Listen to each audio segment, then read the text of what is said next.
The town that wasn't allowed to leave. 30,000 people burned to death to protect a politician, and it's significantly grimmer than it sounds. The year is 1902. The place is the French colonial town of Martinique in the tropical heart of the Caribbean.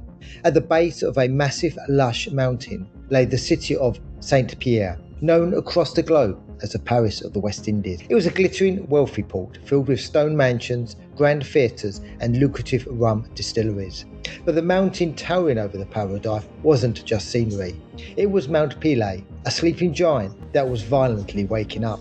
By early May, the tropical haven had turned into a living nightmare. Black ash fell continuously from the sky, dusting the green palm leaves and the cobblestone streets like grey snow. The air grew thick and heavy, with the toxic stench of sulphur choking the citizens. Terrified families began packing their luggage bags and wooden crates, desperate to flee the port and head for the safety of the countryside. But they hit a brutal, bureaucratic wall. A crucial colonial election was scheduled for the 11th of May, just days away. The island's governor, a man named Louis Moutar, was facing a fierce political battle. If the wealthy citizens of Saint-Pierre panicked and abandoned the city, his faction would lose power. To Governor Moutet, the population weren't people in danger, they were ballads. To stop the mass exodus, Moutet weaponized the press. He leaned on the editor of the local newspaper to print reassuring headlines declaring the volcano posed absolutely no threat and that the mass panic was completely irrational. It wasn't a fatal lie. The volcano struck back. Before the mountain even exploded, nature launched a horrific preview of the coming apocalypse. On the afternoon of the 5th of May, the crater-like top of Mount Pelee breached. A colossal wall of boiling grey mud and volcanic slush ripped down the mountainside at terrifying speed. It slammed directly into the sugar mill on the edge of town, burying the stone complex entirely and crushing over 100 workers to death in seconds. When that massive mass of mud tore into the ocean, the displacement hauled a wave straight into the harbour, flipping moored ships and drowning sailors and dock workers along the waterfront. But the worst was yet to come. As the upper slopes of the volcano grew hotter and choked with ash, the local wildlife was driven into a frantic, aggressive frenzy. Thousands of giant, venomous centipedes, some up to a foot long, and deadly pit vipers swarmed down the smoking mountain slopes. They poured directly into the residential streets of Saint-Pierre. The invasion was a literal slaughter. The vipers, cornered and agitated, struck at anything that moved. In a single afternoon, they killed hundreds of horses and livestock inside their stables, and bit and killed around 50 citizens, most of them children trapped in their homes. The city was in absolute chaos. The atmosphere was thick with ash, dead animals and mountain terror. By now, the citizens knew they had to get out, regardless of what the newspaper reported.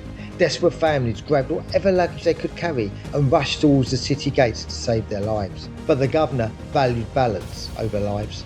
He sent armed soldiers to block the roads of the city, forcing the screaming, panicked crowds back onto the streets. Down at the harbour sat a passenger ship, the SS Roraima, that had arrived only that morning. Its decks crowded, the sky already turning black above it. The captain watched the mountain glow. Nobody was allowed to leave. The governor had built a literal human trap, holding 30,000 people directly in the line of fire. There was no escape. For 3 days, the trapped population lived in a state of suspended terror, staring up at the mountain that was visibly tearing itself apart. The plan was simple: keep the voters in place until Sunday's election. They wouldn't even make it till Thursday afternoon.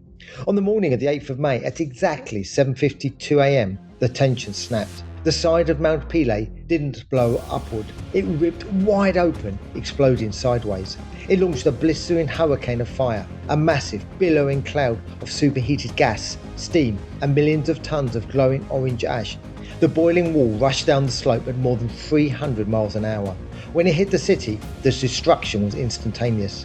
The air temperature inside the cloud was around 1,000 degrees. Massive stone houses and grand theatres didn't just catch fire. They crumbled into dust in seconds as the brutal impact of the cloud flattened the city like cardboard. The waves slammed into the harbour, striking the trapped SS Roraima. The superheated blast rolled the massive ship on its side, instantly snapping its wooden masts and melting the paint off the steel hull.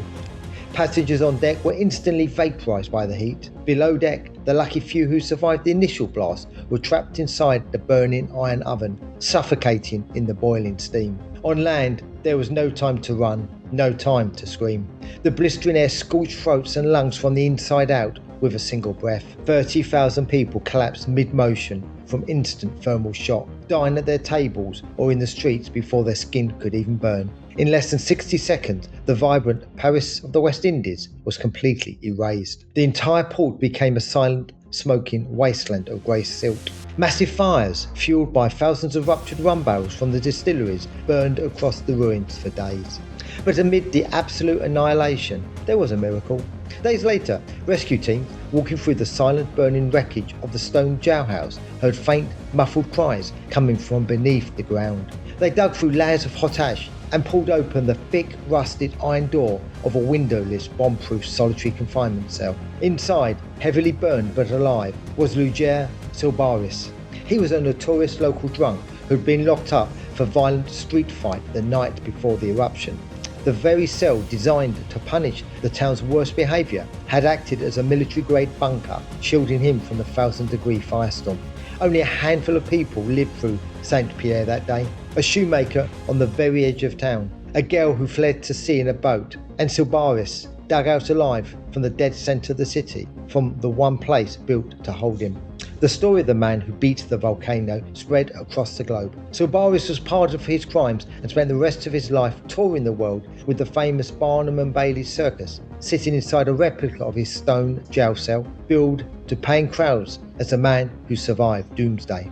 30,000 people wiped off the map to win one election, and the man pulled alive from the heart of a dead city was the criminal they had locked away.